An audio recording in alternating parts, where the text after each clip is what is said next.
told me.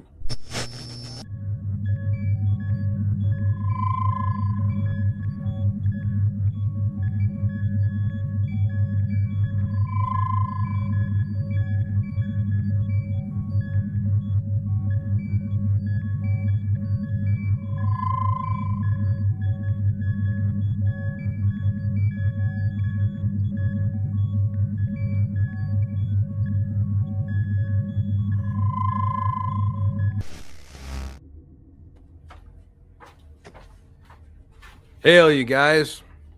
What's happening? Hey, everybody. How's it going? Oh, wait. Oh, there's Andy with his sunglasses. He's a little late. These are the only ones I have, so. Oh, well, here. I'll put mine back on then. There we go. Hail to all you out there. Thanks for joining us tonight. Tonight is a little special live stream that I'm doing just to say thank you to all these wonderful people who have joined my channel. We're way past 5,000 right now, but I didn't do a 5,000 subscriber celebration, so this is it. I'm sorry I'm a little behind, but yeah, hail to all you out there. Thank you for joining. Really appreciate it. Let's see who we have out here today. Let's see. We've got, AMS, hail to you. Data of the Grid. The Comic Relief Crusader is here. Hail to you, sir. SP4H, of course, we all know and love as a wrench from Doomcock's channel. Carla Burton, of course, Mama Carla is here. Ravenscroft, hail to you. TD, the Deadpool is here. The Deadpool himself, the Merc with a Mouth. I'm a huge fan of yours, by the way. You are not just a murderer, sir. You are an artist. God bless you. Hail to TD. Who else do we have here? Glenn Schroeder's here. Hail, Glenn.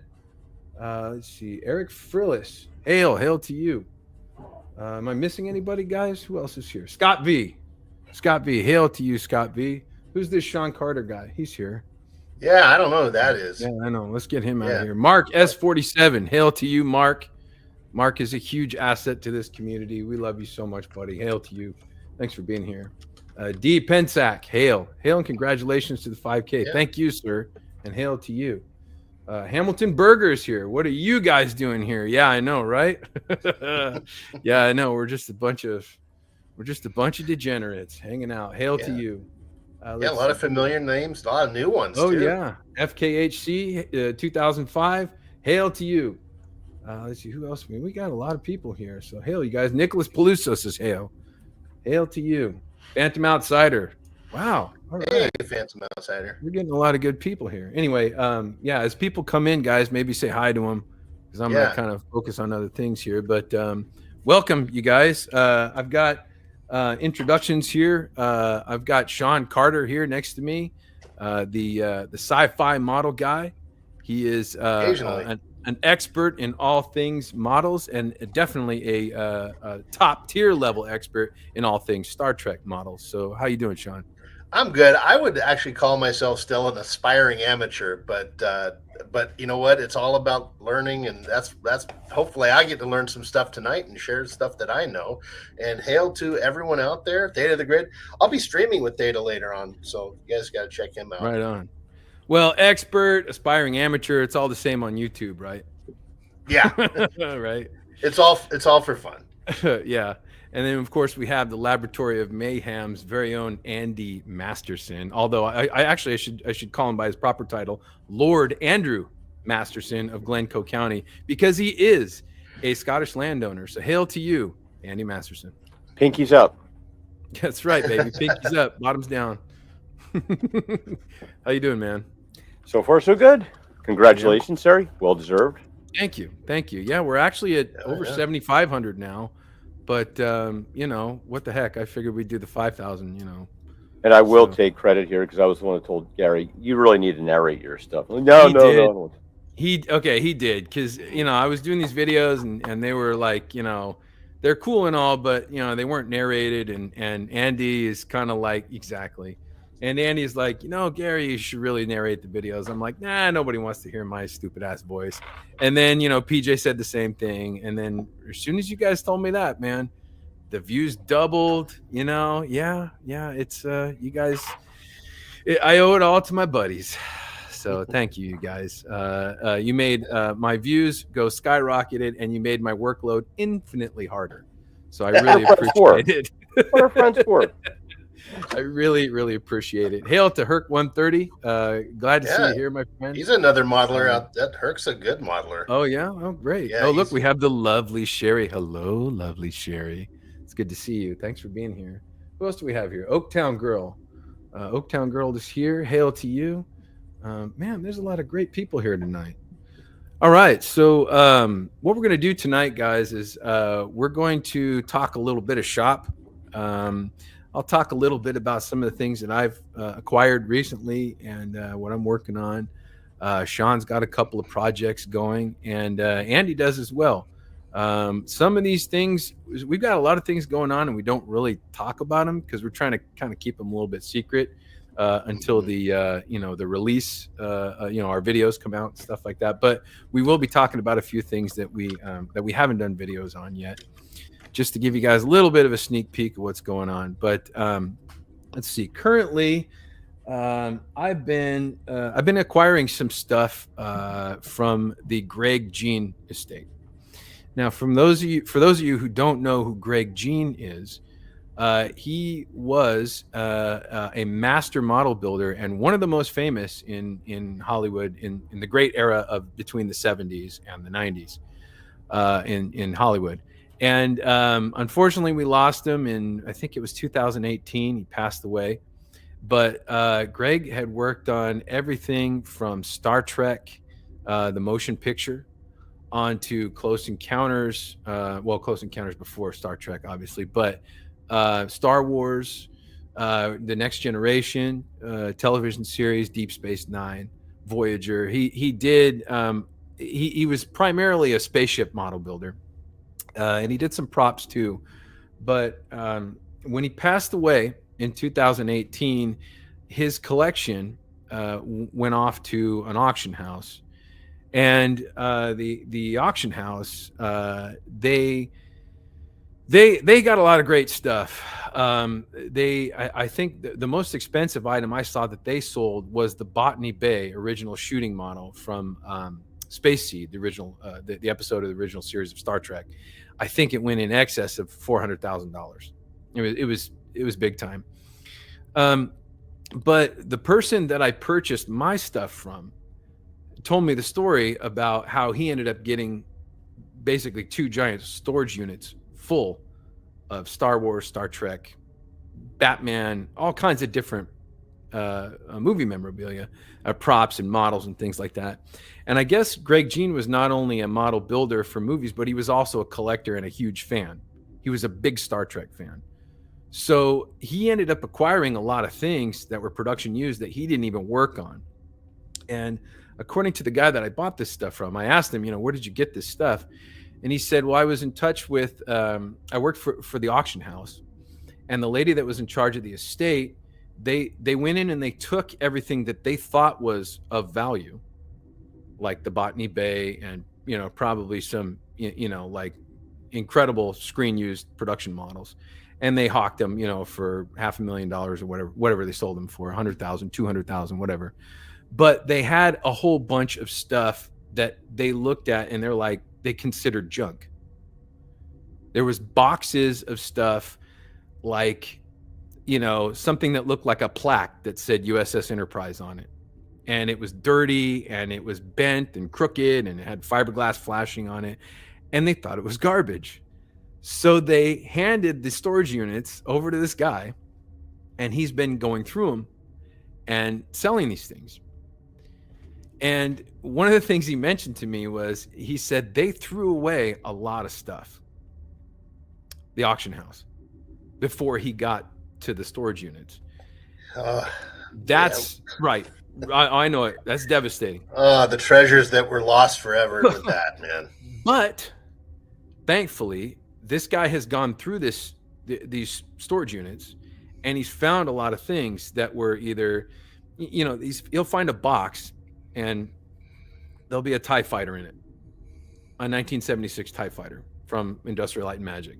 Mm-hmm. Not the wings, just the body, but then he'll go through another box and there's, the other little parts of the TIE fighter, and he's able to go through and, put them into a set and, sell them. And I purchased one of the TIE fighters, by the way. So that's going to be a pretty big video, me restoring an Industrial Light and Magic TIE fighter That's from gonna be 1976. cool. Yeah. Oh, it's going to be cool. That's gonna be something else. Yeah, but the devastating thing was that this guy was like, these people thought this stuff was junk, and I guess one of the things that he said that Greg Jean was adamant about was preserving things. So he would be like, let's say he's working on, Star Trek: The Next Generation. He's over at Paramount, and he's making a model or something, and he comes across in the model room or the prop room a mold of the Enterprise plaque. That's the dedication plaque that's on the bridge of the Enterprise set for Next Generation, which is right there. And he's like, well, I got to make a mold of this thing because it's already deteriorating, and I just want it for my collection. So he did, and it's a good thing he did, because who the hell knows where that is now. But if they would have thrown that away, well, I wouldn't have it. And who knows? No one might have it. You know what I mean? It could be just totally gone.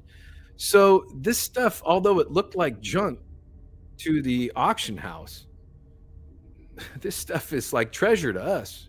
Yeah. And I mean, I make a decent, man's wage, but I can't afford a $400,000, screen used Botany Bay. So I buy the stuff I can afford, which is like a casting of a famous ship model or something. And that, to me, if I can restore that, clean it up, and make, get something out of that, well, that's important to me. That's a preservation to me. So that's kind of what I feel my responsibility is with this stuff. But anyway, I just wanted to share that with you, that the auction house actually thought this stuff was junk. And thankfully we had somebody preserving it, and I was able to buy some of it. So I'm very happy about that. Yeah, Gary, I do have some pictures that I found I can scroll through if you want me to. Sure, yeah. What are they of? Of Greg Jean, just some of the work he did, yeah. and pictures of him. Yeah, let's show that. That's great. Okay. Yeah, for those of you guys who don't know who Greg Jean is, you guys can check out Pierce Film Productions on YouTube, and that will. There's Greg. Yeah, here looking he is. Super enthusiastic. Yeah, I'll just click through. These are just from Memory Alpha. It's the thing, and there's a lot of cool pictures of him. Here's some. This looks like him on the left. Yeah, that's Greg working on the original Enterprise D model. Yeah, that looks like. Yeah, he worked on the. Oh wait, that's Ferengi. Yeah. Mm-hmm. So this one right here. So if you zoom in, I don't know if you could zoom in a little bit, but that is the Next Generation shuttle. But if you look at the nacelles, they have, there you go. That's the Star Trek V, the Final Frontier nacelle swap right there. So that's, they were kind of, I think they were kind of on a tight budget for Star Trek V. So they recycled that shuttlecraft, and then they swapped the nacelles out to be more of the time period, I guess. But in one of the auctions, I got the back door of that shuttlecraft. Oh, that's right. Yeah, it took you a while to figure out what that was, right? Yeah. But there's Greg horsing around in the. That looks like the interior of the shuttlecraft model from Star Trek V. Yeah, it does. This guy worked on so many movies and so many. He worked on 1941 with Steven Spielberg's 1941, which had an unbelievable model of the Santa Monica Pier, which is like the size of a soundstage. Okay, so that's an interesting model right there, Shawn. So that's your Enterprise. That's your favorite Enterprise model right there. Yes, sir. Enterprise C. So that's Greg Jean adding battle damage to the Enterprise C with a little firework. That's how he did it. He's adding little burn marks to it, and that's how the battle damage came onto that model. Wow, so it's like a sparkler or something like that? Oh, it is. Yeah, see, he's just kind of like putting a sparkler up to it, and it's shooting little burn marks and stuff on the little areas that shows you how precise it is. Yeah, and there's another shot of it. Yeah, well, that's not the C. I don't know what that is. That looks like I I don't remember what that one is. I'm not too knowledgeable about Next Generation, but That's Oh, probably you know what? This is that- probably from Wolf 359. Look at there's like Oh, this okay. one ship on the bottom has that one weird nacelle, like right, that weird center design. one. Yeah. Yeah, it's just one. Mm-hmm. And here he is with some. I don't know what that's Looks from. like a Cardassian ship or something. Which I got a piece of that in one of the auctions too. Wow, But that isn't that that's the the Dyson model? sphere. Yeah, that's the one where they got Scotty out of the Mhm. transporter cache, right? Yeah, Yeah, it was an episode called Relics. that's right. Yeah, but there he is in that model. Oh, Look look, at there's Robbie the robot in the background there. But that's cool. Yeah, so therefore he starts to canon. Robbie. there you go. Yeah, he's in the same Yeah. shop. yeah. That's a crew picture from All Good Things. It looks like there's the 3 nacelle Enterprise up there. That's right. Yeah. Oh Okay, so yeah, there's a botany. There's the auction catalog with he owned the Botany Bay, and that's from the auction that ended up getting us these access to these storage units through this wonderful person who will go unnamed. Yeah, Oh, is that him? I don't think so. I don't know what this is. That's a but, Tellarite and Shran and Yeah, from I think the Yeah, rest looks of like this is it's all probably of them. just other stuff. But yeah, Yeah. so there we go. Yeah. That is that was Greg Jean in a very short little history of. But if you guys want to know more about Greg and the rest of his colleagues, you can check out Pierce Film Productions on YouTube. They have hundreds of hours of behind the scenes footage on these guys, these model makers, the hell they went through to complete V'ger from the motion picture, the absolute hell. Mhm. I mean, like, everybody's in the same room for 24 hours a day getting, jungle rot in their shoes, and like no one's taking a shower in 3 weeks or something like that. It was disgusting. It was really like rough what they went through. But yeah, Shawn, what are you working on right now? I'm working on right now. If anyone in the chat can guess what this is, you probably all. Any Star Trek fan should know this is that's a cool. Romulan warbird from TNG, and I drilled a ton of little holes in there. Oh my gosh. And speaking of tips and stuff, so I broke a drill. I had one little drill bit left for my Dremel, and it was small enough to make these, and it broke. And I'm like, okay, do I just wait a few days and order a new drill bit? You know what? I just on a whim, I got a sewing needle. I put a sewing needle, a sharp one, in my Dremel, and it cut the most perfect little holes. They were better Wow. than what the drill bit did. Have you ever done And- that, Andy? A sewing needle? You muted. You muted, buddy. You're muted, Andy. The train was going by. I would imagine the friction would heat that thing up enough to melt it into little holes. I've done that before with heating the needle and poking it through in styrene. Well, it worked good. I set it on the lowest setting on a number 2. And it went through perfect. And I was number able 2 to worked for you. Huh? So number 2 worked for you. Number 2, yeah. Number 2 worked for. No, it was great. And the cool thing was with the needle, I was able to get it precisely where I wanted it. Where like the drill bits on the Dremel, they like wobble, fuzzy, and they wobble. Needle was perfect, and so I talked about it in the video that's coming up. Watch next year. Dremel's going to come out with a little package of sewing needles for $35. I'm telling you, it is the cheapest thing to do, and like I don't have to buy some expensive drill bit that's going to bust on me. Wow. Shawn, it's weird what you discover. I was thinking about you when you said you were drilling tons of holes in your model. No. I seriously was. All jokes aside. No. And I have one of these. Do you have one of these? Yes, a pin vise. A pin vise? Okay, good. Because this, I'm always struggling with a big ass drill. To have this. I mean, really, that's one of the bigger drill bits. To use. And that's only what, not even a 16th of an inch. But I mean, some of these pin vices have these really, really tiny bits, and it's easier to kind of just do it by hand. So I wanted to Yeah. make sure you have one. I have one and I use it. Then the benefit of using a pin vise for the modelers out there is you don't melt the plastic. You don't have to worry about the plastic melting and getting on the drill bit, and then you have to take it off. And because if you don't do that, it makes a bigger hole the next time.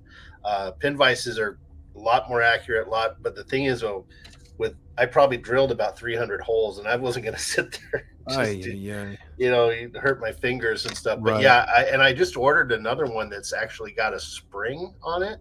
So like you hold it and then you push down and it does the little drill for you. So Shawn, have you seen the micro drill from Tamiya or Tamiya? No. They make this. Andy, have you seen this thing? Yep.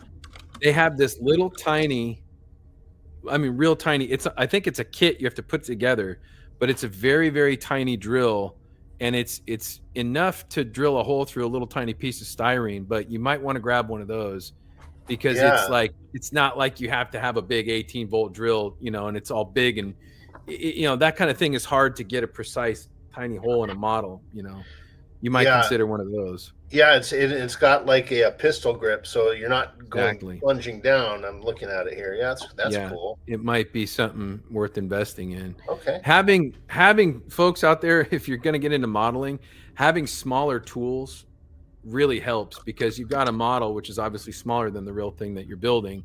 But if you're working on it, having micro tools, if that makes sense, it really does help because you could rip a hole that's 10 times the size you want it to be with a Dremel right through your model without even thinking about it, and then your thing's ruined. So, yeah, remember, you can always go larger. You can't make the hole smaller. That's right.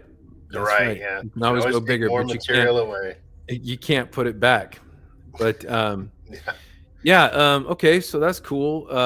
So how much longer how far into the Romulan Warbird are you?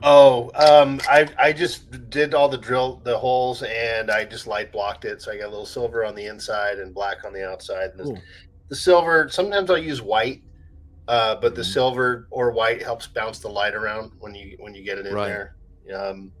So do you put anything behind where you drilled? Do I do what? Like clear piece of plastic behind the area you drilled? Oh, you mean to simulate like glass and stuff? No, just for like diffused illumination. Oh, I have before. Yeah, I have done that before. Or like when I build the 18-inch Enterprise model to light that one, because I was going to ask you, I don't know how to cut a rectangle hole. A small one. Triangular files. Triangular files? Yeah. Do you have a set? No, I think triangular file. A square hole just it wobbles around. A square file just wobbles around too much. But a triangular file, because it has a point, you can carve out each corner at a time. So yeah, that's how you do it. Okay. That's how I would do it. But that's cool, man. Are you going to do a video on this thing? I've recorded the first one, so that'll probably in the next couple of days. I got a couple hours of footage recorded. You know, cool. It's like, and then got to edit that and cut out the ums and uhs and stuff. That's my struggle. When I'm recording, I catch myself saying I know it. Well, that's my new struggle, seeing as my dear friends told me to narrate my damn videos, and now I sound like a blubbering fool when it's 1 o'clock in the morning. And I'm trying to get my damn video out on time, and I'm like and then blah, blah, blah, Yeah, I I find myself I hear so many of them. It's fine to leave a couple in there because you sound like a human being, but you have them so many. I'm muting them, cutting them out. Right. But otherwise, you're just sound like you're reading a script, and that's not good either. Yeah. So hey, Fez for Hire is here. Hail Fez for Hire. Hail, worshipful master. He says corner chisels from Micromark work great for square cuts. So try that too. So I've got some chisels, like small chisels. If I can go and grab one and show you, they work okay.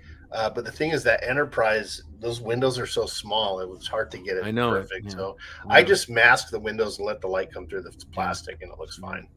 Yeah. Cool, man. Well, thanks. We'll look forward to that video. So Andy, Brother Andy, what are you working on, my friend? The latest thing is, well, I went all. There we go. Our friend Floral from Under a Rock, one of his characters, Ooh. made Wilton the troll. Oh, cool. Wow, that's With his great. little tuft. We also have. Shh, he doesn't know about it yet, but we got this little Hey, cool. Oh, waddle. nice. It's going to be popping up there. Wow. And I've got a few other doodads coming up in my collection, and see who's going to be um, immortalized next. Yeah. Yeah, you got some commissions now too, right? Oh yeah, I have a Doomcock commission I'm working on for Scott V. Nice. I just was checking out the helmet, and there's a little chip in the little voice box thing, so I don't have to recast that. Then I have to, and I'm waiting for my styrene to come in to do the backdrop with, because Blick Art Supply has been out of stock, and my order was supposed to ship at the end of June, and it's still not here. I Jeez, suspect man. treachery. Yeah, I suspect tariffs, but yeah. Did you But- order it in bulk, Andy, or like giant sheets, or? Yes, if you go on Dick Blick Art Supplies, if you go into the sign section, like Shawn, you know how expensive sheets of styrene are. Like, for example, this right here. This was $18. Mm-hmm. for this Jeez, piece. man. Now it's a little bit thicker. It's 0.8 millimeters, so it's pretty thick. I've got that for a project. I get 0.5 sheets in 2 foot by 3 foot for $11. Yeah. Wow. So yeah, it's a heck of a savings. So, and you can use, that's what I built the Death Star panels out of, was that stuff. Yeah. Well, That yeah, I was Death gonna say, Star 'cause you set do is bigger really stuff. cool, man. I Thank you, think thank that Death Star thing is so cool. Yeah, I really I'm trying to think of like what I should do next though. It's like, it's, what kind of theme should we get into? I mean, after watching Ironheart, I've been feeling so inspired. I've been feeling so super heroic that I just feel the need to express my inner hero. And I'm thinking that there's an arts and crafts store down the street. I could probably knock it over and break in there and acquire some of the styrene from there. Because I've been inspired by Ironheart so much. It might turn to a life of crime. Nice. Oh, well, I thought you were already doing that. Whoops, sorry. Where's my eye patch? I certainly was. But well, that's cool, man. Those are excellent action figures. Thank Hey, you what's very much. what's the body that you used for the Flora from Under a Rock character, or the Okay, Under a Rock? so these are little child bodies. I originally got these to try out for some smaller characters. Let's see if I have one floating around here. You can just show the puppet Yeah, character. this one Yeah. here. So it's like about the body of a 6-year-old. My original intention was to do these for the younglings, to pose with the Anakin Skywalker figure, because whose collection wouldn't be complete without the little youngling that says, "Master Skywalker, there's too many of them. What should we do? Oh, poop my pants." It's like so. But it's a really great little body. I think it's made by Mr. Z Toys. I think it's like, you can find them on eBay. They're relatively cheap. Well, they're about $20 a piece. Interchangeable hands. He's got a thumbs up. He's got his peace sign, which would be really good, like to show Master Skywalker, like, no, peace, like, right before he gets perforated. But yeah, I found like for the little characters, like our puppet friends that we have, the small bodies would be great, because a lot of these puppets, if I get sculptures and do sculptures of their creators, the actual content creators themselves, guys like Snowdub and guys like Floral, they can actually have their action figure posed with their puppet creation. So that would be pretty cool. So I decided to go for the smaller version for that. And of course, that's just like one of the things here. But it's a great little body. The thing about like the 6 scale collecting now compared to when I started, your options are so much greater. There used to be just like crap for options in bodies. Like they didn't look very realistic. They didn't pose very well. They look kind of stiff and rigid. Hot Toys really blazed a trail with, and everybody else kind of copied their themes. And some of the companies have made a lot of different sizes. Like, for example, I've got our friend Rancor Steve, who, if I stand him next to the Tom Connors figure, if I can get him to escape, Rancor Steve is just about life size, because 1-to-1. Yeah. Are we bagging on Steve-O tonight? I love Steve. Steve is awesome. Dude, Steve is. I felt bad for him yesterday. He was doing some little Twitter wars with somebody that said something about him, like, "Oh, well, all you do is like do live streaming and stuff like that," calling him like not knowing what hard work is. I'm like, dude does construction. He's Oh yeah. He's a pretty tough dude. He can handle a hammer. But it's the variety you get in the action figure bodies now is huge. There's a lot of different qualities. You have, and don't think to yourself, sorry, Gary, I'm going to hijack your live stream here. Don't think that you have to go and buy the most expensive things. You can get these silicone covered bodies, but if you have a figure that's going to be covered in mostly clothes, the silicone bodies will be a detriment because you can't slide the outfits on top, and you have to struggle and like work your way like millimeter by millimeter getting these things into place, because the silicone, as we know, grips to everything, and doesn't let. But the plastic, the PVC, you can slide the outfit right on there. So right. keep that in mind. Cool, man. Yeah, we got Rob Wright's in the house. Hey, man. Rob Wright. Good to see Road you, Rage. man. Thanks for being around. Road Rage. Who else we have? So Radioactive's here. Dark Hail Helmet. Radioactive. Hail Dark Helmet. Speaking of Dark Helmet, let's get to one of my newest acquisitions here. So here you go, guys. I'll go ahead and solo this here for a second. Where is it? Right here. Okay. Yeah. So this is these are a couple of Greeblies I got from the Greg Jean estate, and they were not labeled when I bought them. It was just kind of like random spaceship pieces or something, you know what I mean?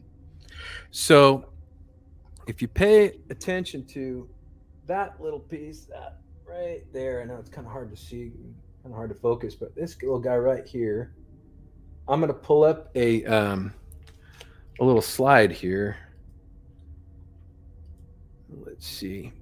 So that guy right there, this is a screen cap from Spaceballs. Yeah. And these ended up being pieces of Spaceball 1, which I was really, really excited about. Hey, Gary, could you explain, because I know what they are, but maybe the chat doesn't, what Greeblies are? Okay, so the term Greeblies is basically like, a model builder comes up with a model builder, or a prop builder is the term for really pretty much any of these kind of things. You start out with a basic shape or a design or something that you like. It could be a wall, like Andy has the Death Star walls on the back, and they've got those little kind of sausage shaped lights in them, and that's kind of a trademark of Imperial, the Death Star or something like that.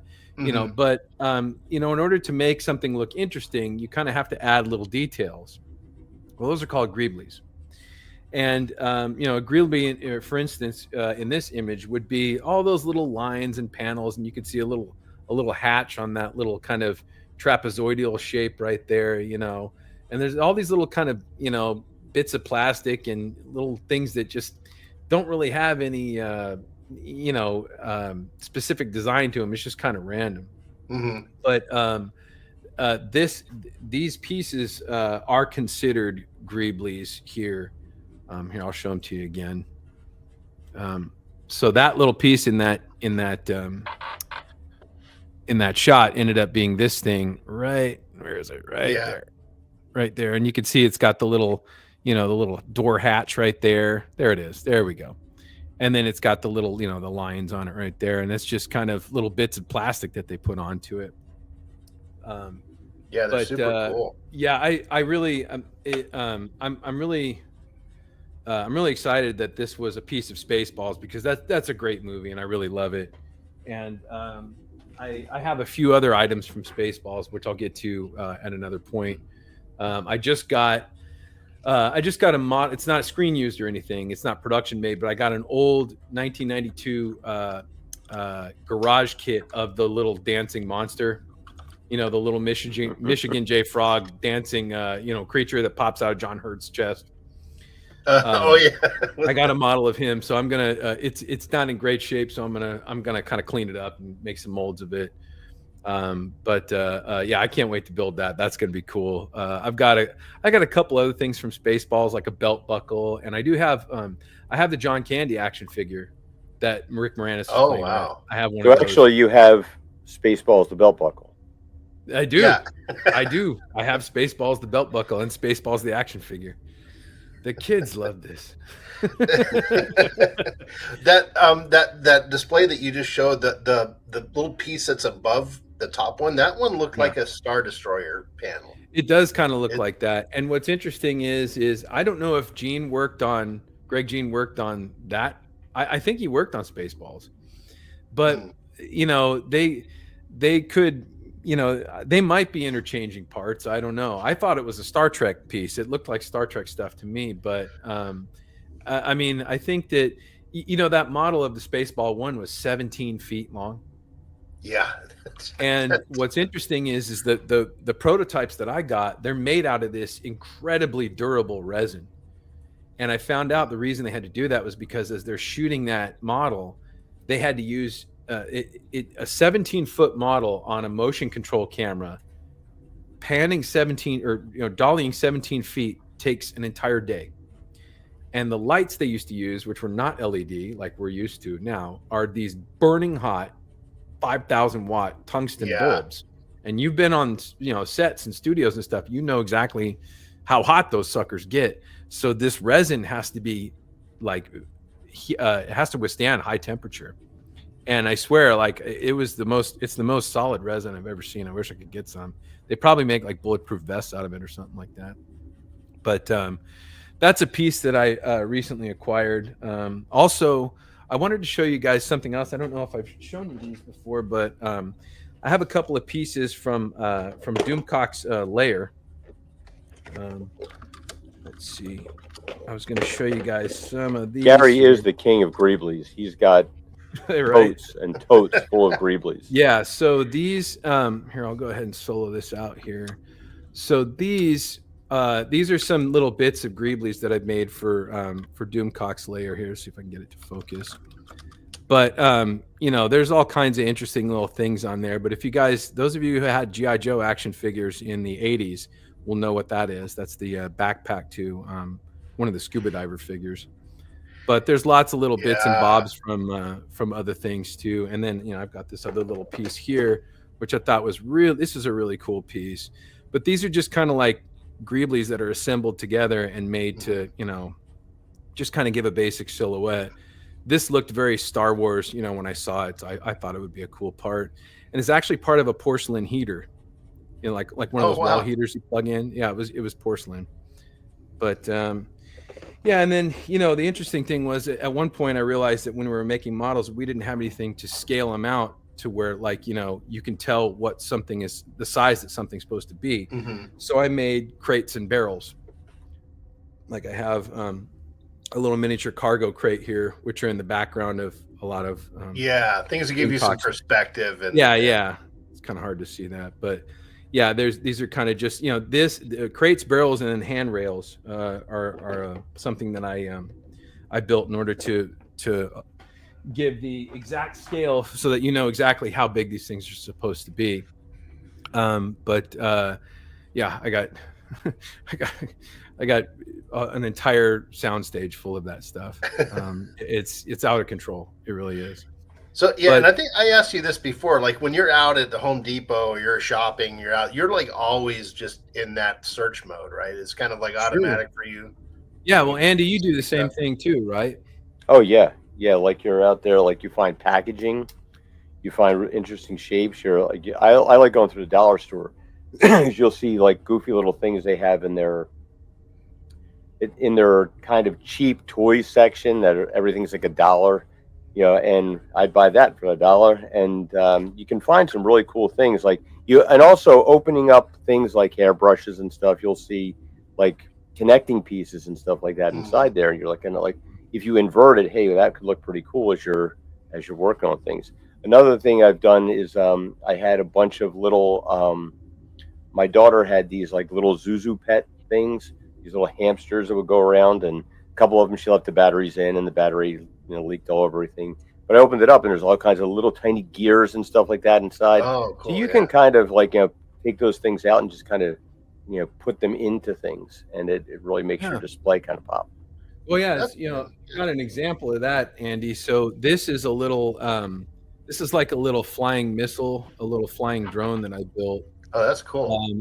I think I was intending on using it for the Doomcock stuff, but I know it's kind of hard to see because the light's kind of blown out here. But the body of this, it looks a lot like one of those drones, right? You know what I mean? Yeah. Yeah. See if I can get it to focus a little bit better here. But this is actually a circuit tester I got at Home Depot in the electrical department. Wow. It's like one of those things that you have batteries in it, and if you want to make sure that the power's working, it beeps when you press it up to an outlet. If it's a hot wire, yeah. That's exactly what this is, and it looks so much like a drone. I just figured I'd do that. These are little like USB connector packaging. Andy was mentioning packaging before. Well, that's just I just molded the packaging of a USB connector, and it just kind of looked like an air scoop for the for the jet. Yeah. And then underneath, I've got God, I wish this thing would focus, but I've got these little. Let's see if I can block myself out there and see if I can get it to focus a little bit better. I've got these little bits here. They kind of look like wings, but they are actually the top lids of. There we go.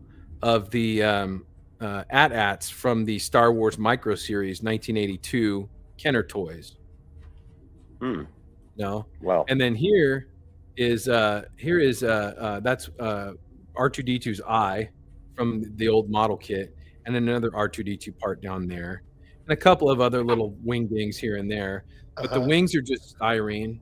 I cut them out and I put a few details on it. But when you paint it up, it looks pretty cool. And then this, I made this kind of clear orange because if you spray it silver and you put a light in it, the light will glow through the silver and create an orange illumination like it's glowing red hot.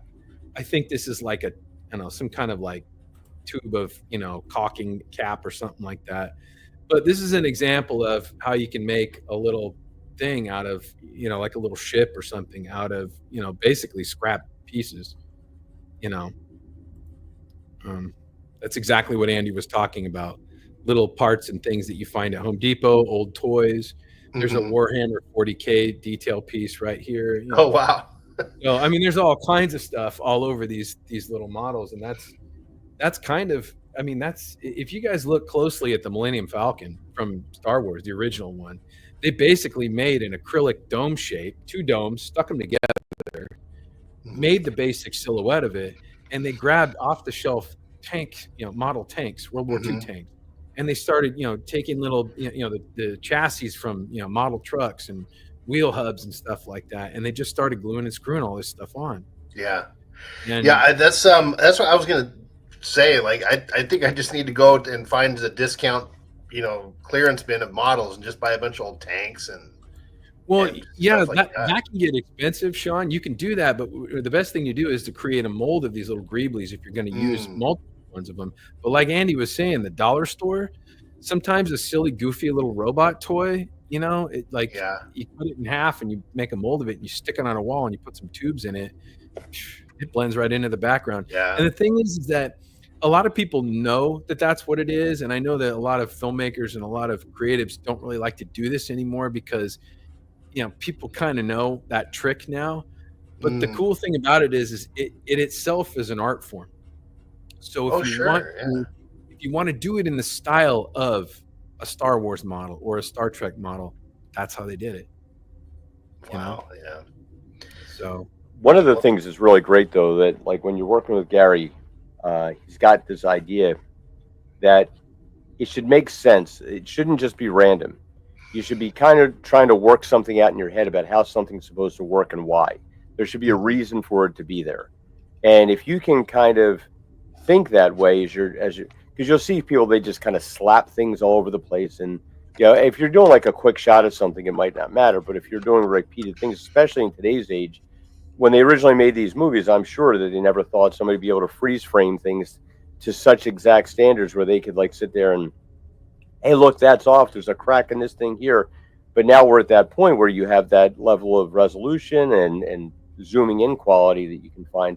And if you're going to be repeating these things over and over again, it helps to have something like, and you'll see these as I was making the Star Wars set behind me. I'm looking at some of the pictures on there, and it's like a lot of it was just matte painting, but it's just repeated themes over and over again. Like if you have this line, a little box, this line, a little box, then you switch it and reverse it, and it kind of happens like that. But it's an interesting dynamic. If you have something in mind of what it's going to be used for or how something's going to be work, like a door pad, a keypad, a camera, something like that, and you have it repeat, your mind kind of sees the that repetition over and over again and automatically associates what it's supposed to be for.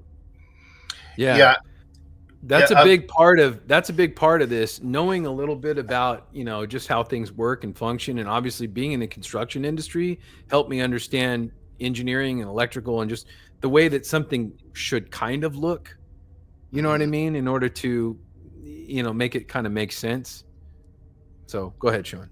Oh, no, I was going to say this might be a good time to share those pictures. We're talking about the Greeblies and creative. So go ahead. James Caserta, who is a Xanadumian that is off and around on Friday nights and Wednesday, he reached out to me and asked if I could design a ship for him because he wrote this novella, little science fiction novella. And I said, yeah, tell me, so he sent me the novella and I read it, and I'm sharing the screen now. So this is just a sketch of, I come up with some ideas. He said it kind of looked like a banana peel thing with like 3 pylons coming out. So I'm like looking there. And to what Andy and you were just saying, I found when I was drawing it, I'm like, okay, what is this part of the ship do? Am I just drawing lines to draw lines, or am I actually, is there a purpose behind the construction? Like, so here's like an isometric view of it.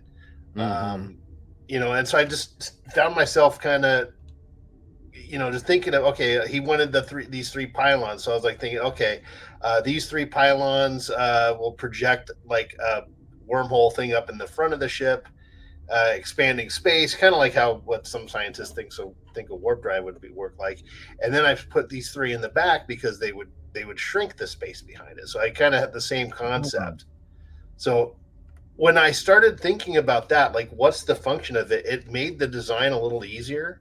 And I think it's going to come out a little cooler too. Like, cause there's logic behind it. And so here's another one I drew before. I just tried to enlarge it. And that's good.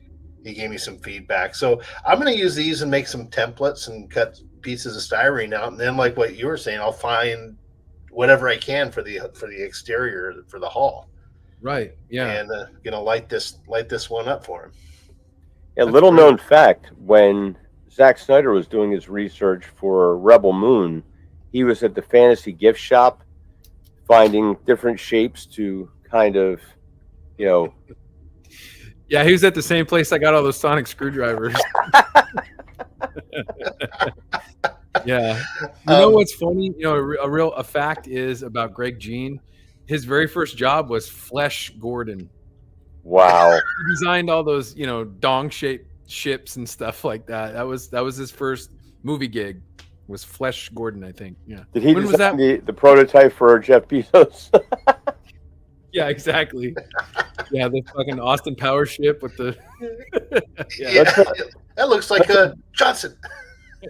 Let's address one more time his question here. He was asking about how you install the flashing lights into a given model. What's the light switch, internal battery or external power source? Hold that thought real quick, guys. I want to say hi real quick to Jonas J. Campbell. He's in the chat there. Hail. Oh, hey, Hail, Jonas. And we got a couple other folks joining us. We got Ezra Goldstein. Hail to you. Yeah, I think that's those are the newbies so far. Jonas but from WDW Pro. that's him. Yeah. All around great guy. Yep. AMS says, Gary, I worked at an art and design school for almost 9 years. I don't think they teach they don't teach this kind of design anymore. Yeah, they probably don't. And this was a way to bulk out a model or a ship or something economically too, because we all get the idea of the glitz and glamour of Hollywood, but making a model in Hollywood is not a glitzy or glamoury job. It's a really crappy job. The guys who build stuff for movies, or who used to build stuff for movies, they didn't make a whole lot of money, and they certainly didn't have a lot of time. So it was a real inexpensive way to detail out a model that you normally wouldn't see, because remember, home video was not really a thing. And it's only on screen for a few seconds, so you wouldn't really know that there's a tank part on the Millennium Falcon. But anyway, yeah. Continue. Well, they had to be resourceful, but oh yeah. This Nowadays, necessity. Now with 3D modeling and Blender and all that stuff, it's like nobody's going to go and glue things on randomly, because they'll just print something out and it's done. Well, they're obsessed with designing every detail. Yeah. And although I understand that that's great, but it loses that sort of art form of it being just something that's off the shelf, and it's that silhouette that it kind of creates. So going back to the ship that you were going to design for, it James Caserta? James Caserta, yeah. So what I would do is, just like every other one of these model builders, I would start with the silhouette, what you want the shape is to be, and then add the details to it after that. Get a real basic silhouette, because that's the important part. You know what I mean? If you were able to look at the ship, if you were just looking at the silhouette of the ship, like a black silhouette of it on a white background, you should be able to identify what that ship is. Right.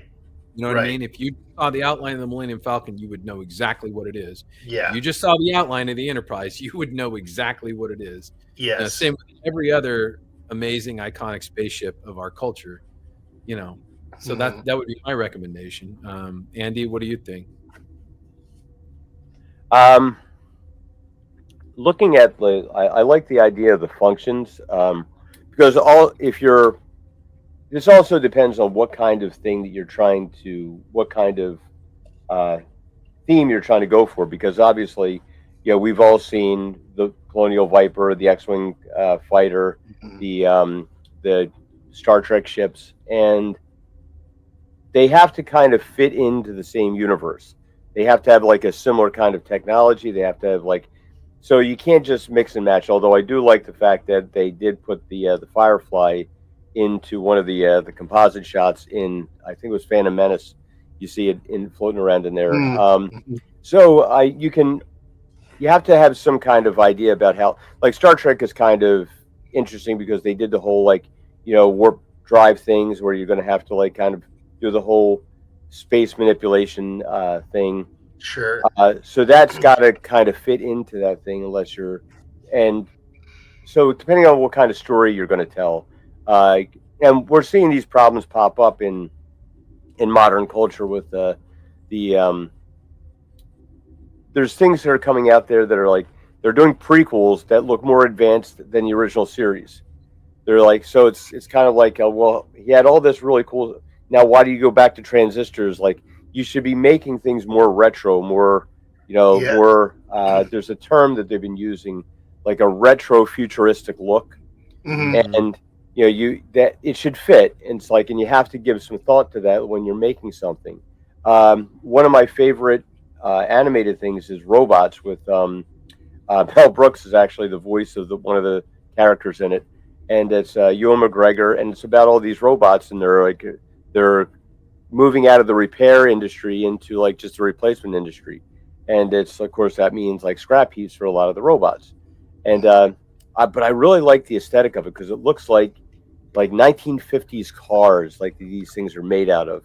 It's they have that kind of polished, rounded, fins and stuff like that. They're really cool looking, and when you get those design elements inside there, when you go for something, you're trying to you see some of this going on in some of the background stuff. I think the artist in this new Fantastic Four movie, are probably doing a really good job. It's a shame that whatever money they spent on the artists, they probably skimped on the writers. But visually, there's a lot of cool stuff going on there with the cars and whatnot. But keep that in mind when you're model making. Very good. But and for Walter's question, for Sideshow and Hot Toys are now doing USB USB lighting in their action figures. So they were doing battery operated things where you would take the arm apart and it would have a little battery compartment inside there. Now they just run a wire down through it. They cheap out on you, don't give the charging block, and usually give you a short cord. But you can plug these things in and have lightsabers that are actually glowing now. At my local hobby shop, there's a big railroad section, scale railroad thing, and they have little light kits where they have little miniatures you can just plug in and have control boards and everything like that, so you can kind of set things up. That's probably more of an option for like things like Shawn does, because I usually work on a much larger scale, so I have to do a larger kind of theme with that. But the miniature stuff, they do the railroad scale stuff has a lot of these little cool independently flashing lights and ways you can program things with LEDs. Yeah, I haven't gotten into doing the flashing stuff unless it's a nav board. I'll do just for the strobe lights on a starship, that they regulate it. I've not got into making my own circuits yet, which I know a lot of people do, and it's not that hard. But and some lights have the automatic flickering built into them, which are kind of cool, which I use. Gary, you mentioned, or Andy mentioned Fantastic Four, right? Or was it you, yeah. Gary? Talk about design. This is something I saw. I'm going to share this. This is a poster I saw at the theater when I saw F1. And, you're talking about the design. Look, Gary, look at the robot and tell me if you see anything that's off. Well, let's see. Other than the fact that the drink is not sitting at a tilted level, that's the they just kind of tilted over because they're all leaning. Yeah, how simple would that have been to just fix that? But yeah. So stuff like that, little attention to detail. I saw that. I was sitting in front of this gigantic poster of this in the theater, and I saw it, and it's what I saw. Right, it just hit me like a ton of bricks. I'm like, why? I would have had it like spilling a little bit. That would have been funny. Yeah, but it's because they're all kind of leaning. But that's the joke of the poster, right? Isn't it? Everybody's pants has a bulge with Pedro's. I don't know, but even Sue Storm. I really there are pictures of Pedro, of course. Talk about retro futurism. Look at the little robot. It's got reel-to-reel eyes. That's kind of neat. Yeah, is that a comic book accurate model there or robot? No, not at all. So interesting story. When they made the Fantastic Four cartoon back in the late 80s, they were afraid kids would emulate Johnny Storm and set themselves on fire. So they had to replace him with a fourth member, so they made Herbie the Robot. And John Byrne, I believe, actually put Herbie into, or maybe, no, it might have been Byrne. It was they had Herbie the Robot flying around and eventually betrays them and gets destroyed. But that's how Herbie the Robot kind of came along and he looked more like like that retro futuristic kind of thing, with softer edges and like more like the old, kind of like 1960s toaster is how he looked, like those kinds of shapes and stuff. Like it's similar, very similar, but this one has harder edges and stuff. The original Herbie was he was a lot more rounded off. But yeah, it's interesting. It's a nice little thing that they kind of put in there to like an Easter egg, but it's not accurate to what. It's a shame because they could have made it completely accurate to the TV show, to the cartoon. Well, we'll see how the movie comes out, but there are some cool design aspects of the movie, so we'll see. Okay, so you said that somebody had the question about the lighting. I think we answered that. Right? Yeah. Okay, good. I'm glad to see. Who else is in the chat here? Who do we have? We got John the Beagle Dad. Hail to John the Beagle Dad. Hey, John. Let's see. We still got the same cool group of folks. We got was it Baxo Jays does stuff. Hail to you, sir. And let's see who else we have Nicholas here. Peluso. Yeah, Nick's still here. That's great. Oh, good. We're hanging on to him. See, we're not boring the heck out of him. But I'll tell you what. I got another thing I want to show you guys. This is something that I just kind of came across totally randomly. Look how big this thing is. Yeah. Let me solo this guy out here. But Oh, this yeah. is the lower. Look at how big this darn thing is, right? This is the lower section of the original Enterprise 1701, and this came from Paramount. It was built by Greg Jean for the episode of Deep Space Nine where I guess they go back in time. I don't know. I haven't seen Deep Space Nine. Sean, is that correct? Yeah, it's an episode called Trials and Tribulations where they go back to the Tribble episode. Yeah, but this is the lower section of the Enterprise 1701. You see, it's even got.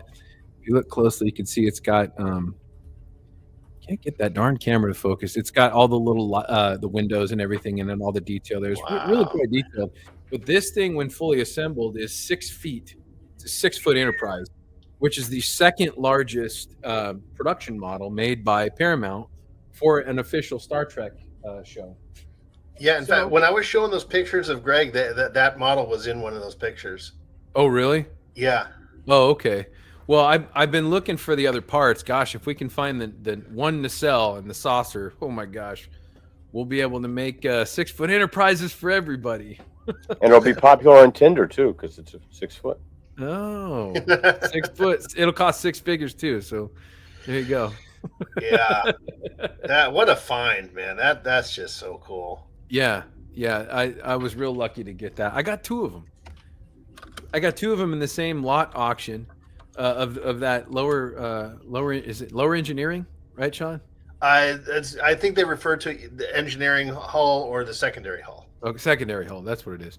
And I got 2 of them, and then I got what was noted in the auction is another unidentified spaceship, and it ended up being the Bat ski boat from Batman Returns. So I've got that. It's that again. It's like that big, It's huge.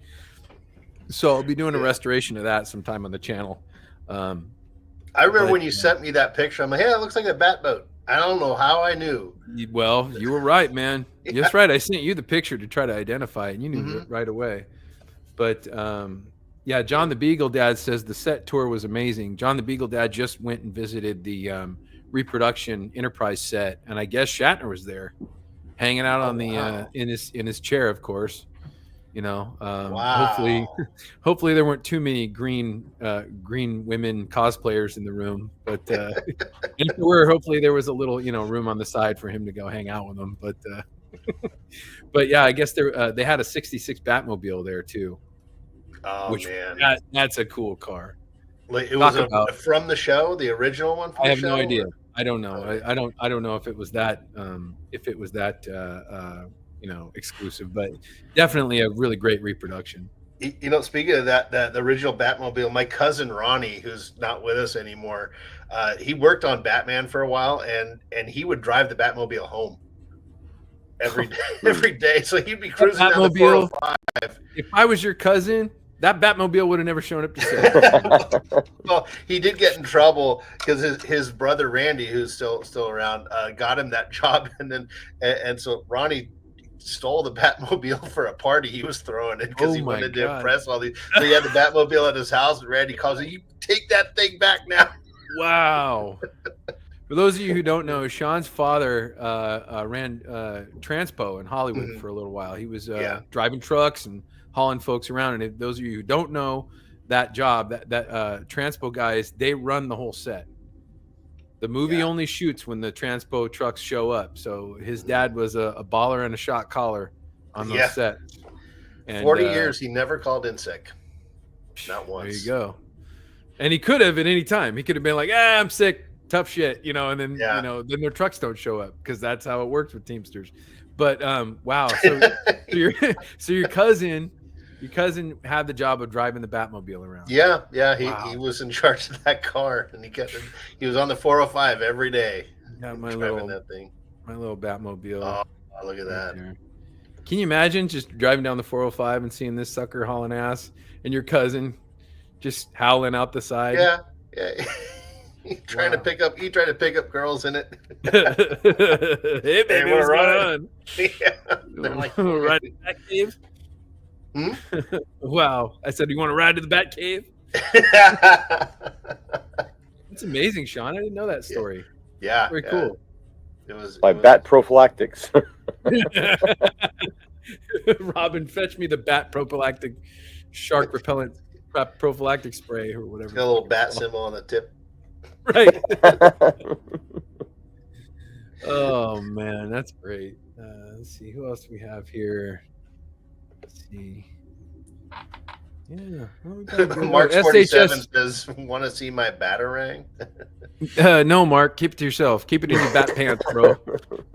Yeah, we got SHS Rebels here. Hail to you, SHS Rebels 08. Good to see you guys here. And Gap After Dark's here. Thank you. Congratulations on 5K. Thank you very much. Hail to you, Gap. All right. Well, what do you think, guys? Are we pretty much done for the night? We got anything else to cover? I could talk models all night, but dinner sounds good too. Yeah, I'm thinking the same thing too. All right, well, Shawn, why don't you go ahead and let's get you singled out here. Why don't you go ahead and plug your channel and talk about some of the stuff that you're working on? Cool, yeah. So the Sci-Fi Model Guy. I also have another channel called Retro Reels and Games, which I need to start actually talking about the retro reels part of it, which is going to be fun. I got some neat stuff planned for that, where I'm going to be bringing on finding a movie, kind of like the movies we love, but bringing on one panelist, maybe two, and just talk about a movie in some neat format, and then have some trivia games and stuff like that with it. But yeah, Sci-Fi Model Guy, again, working on the Romulan Warbird here. And other than that, you can find me hanging around. I'll be on Data of the Grid's show later tonight. We're going to be watching some old movies. And, that's great. Shawn. And Saturdays, you can catch me on Admiral Teague's channel where we talk about Star Trek. We're just wrapping up Star Trek Enterprise right now. All right. Yep. Well, thanks, Shawn. Thanks for being here, man. I appreciate it. Thanks for having me. I always like talking models. Keep doing this. This is fun. We got a lot of, all three of us have a lot of stuff to talk about because we're all kind of like, creatives and building stuff. And so I think it's nice to do this. All right. Well, thanks again, Shawn. All right. And we have Andy Masterson here of the Laboratory of Mayhem. If he can get his camera focused there. There we go. Almost focused. There it is. Look at that beautiful red light. Everybody looks so handsome in red. Boy. Very soon, you'll be introduced not to the heroes you deserve, but the heroes you need. Oh. It's me being cryptic. Okay. Oh, there we go. Anyway, yeah, thanks for joining us, everyone. This has been a lot of fun. Congratulations, Gary. Well deserved. 5,000 views with a lot of incredible knowledge that's put in there, and for people that are trying to get into doing some things, a lot of how-tos. A lot of Gary's done an incredible job with educating me, taking my skills from being just rudimentary and very crude in mold making and casting to next level, saving me a lot of time with not having to fill stuff in, paint over things and discolorations, and so there's a lot of handy tips that you can pick up from watching his channel and his methods, proven and tested by the old time prop guys that he used to work with at Universal Studios and so forth. And he did survive the Ellen DeGeneres show too. So that's true. I did. I didn't know that. Just barely. Oh, that's a story for another time.